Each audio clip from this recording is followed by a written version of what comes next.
obviously you guys canceled that practice Tuesday, and then you practiced Wednesday. What was the? I mean, you guys have to try to, the show must go on. How hard was it just to even come to the stadium today, just to play a game of such importance?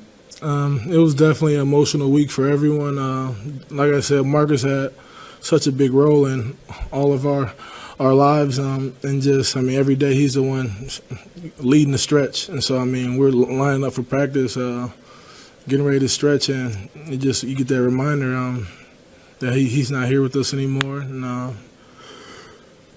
it definitely is tough, and we just gotta lean on each other and help each other get through this tough time.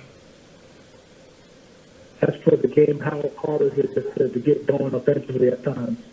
Say it again, I'm sorry? As for this game, how hard was it just to get going offensively today? Yeah, it was definitely a little tough getting going. Just you got to execute better, execute the game plan better, be better situationally, and convert third down so we can, keep our defense off the field and give them a rest. We just got to build on it. How tough is that first possession? You lose your left tackle, and then obviously you lose Zach. Is your head spinning when you see those guys go down? Yeah, definitely. It sucks, but we're pro football players. This is pro football, and we got to have the next man up mentality, and we got to go play with what we have. And I think we were in we had ourselves in a good situation in this game. We just got to figure out in the second half just the way to close it and just play better. Cowboys held to just 60 rushing yards in this matchup, and Ezekiel Elliot in 2 games this season against Washington, 22 carries for just 77 yards. That's underneath 3.5 yards per carry. He has not scored in either game. Play broke down. Well, it's definitely a big play opportunity is the way you view it. There's certain things you look for tendency-wise on when and where, But it's obviously we didn't execute it, and as those things go, obviously it's ultimately my responsibility when, particularly a play like that doesn't work. But we're trying to generate a big play at that point in the game. Prior, the information that you look for going into it, it was a solid call.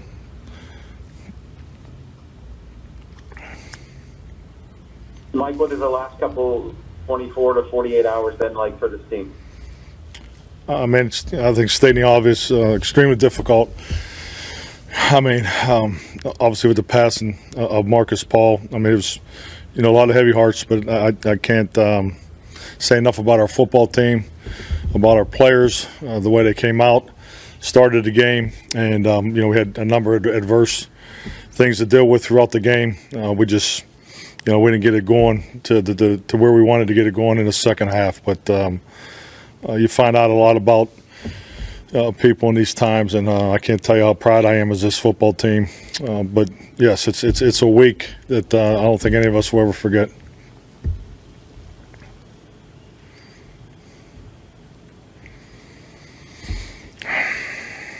Mike, can you also talk? There was that point in the late in the first half where you had the 4th and 1. A little bit less than 4th and 1, and the call there to throw the ball downfield, and what happened?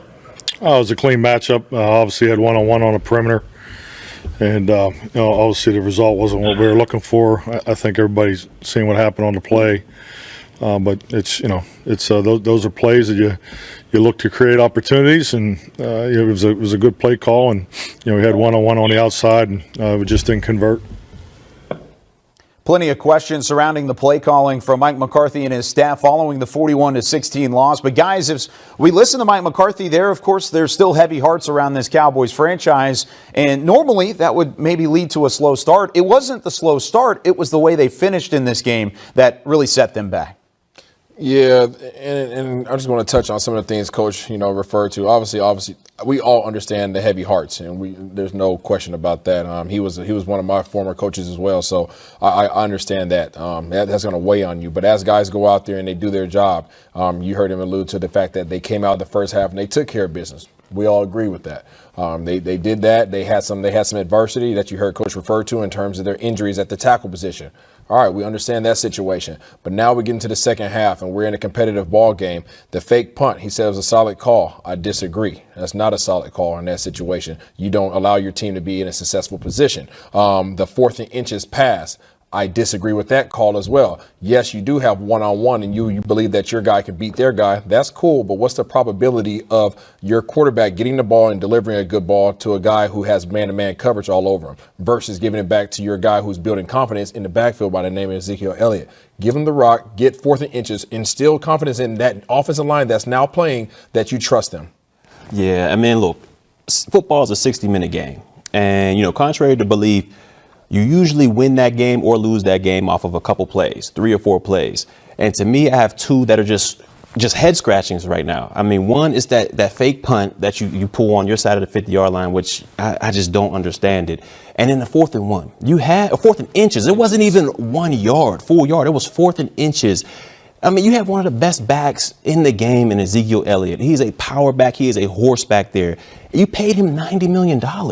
This guy can get you inches. And if not that, quarterback sneaking with Andy Dalton. We saw that when they did the 4th and 1. Andy Dalton snuck it for the first down. But you decide to drop back and pass it. It's just perplexing to me. And overall, it's a head scratcher. And now we wonder why, this team has been so up and down and been on a roller coaster ride. It's just it starts up top. And the decisions that the coaches are making, this one ended up losing the game for the boys. This was bottom line of black and blue football game. And Washington was willing to get ugly with it, and we should have been willing to get ugly with it. At no point we was 4 points within. At no point we had to do any trickery. We didn't have to. We got one of the best backs, I think, in the league, Ezekiel Elliott. You got a quarterback sneak, as Barry Church said. It is nowhere in the world that you have an interception. But you know what, Zeke, you got to quit fumbling. You cost your team some points, my man. It's time for everybody to get black and blue, get ugly, and finish the season playing disciplined assignment football. And whenever you talk about Ezekiel Elliott, all 3 of you guys mentioned his name as being a key cog in that offensive machine. And certainly he was held to just 30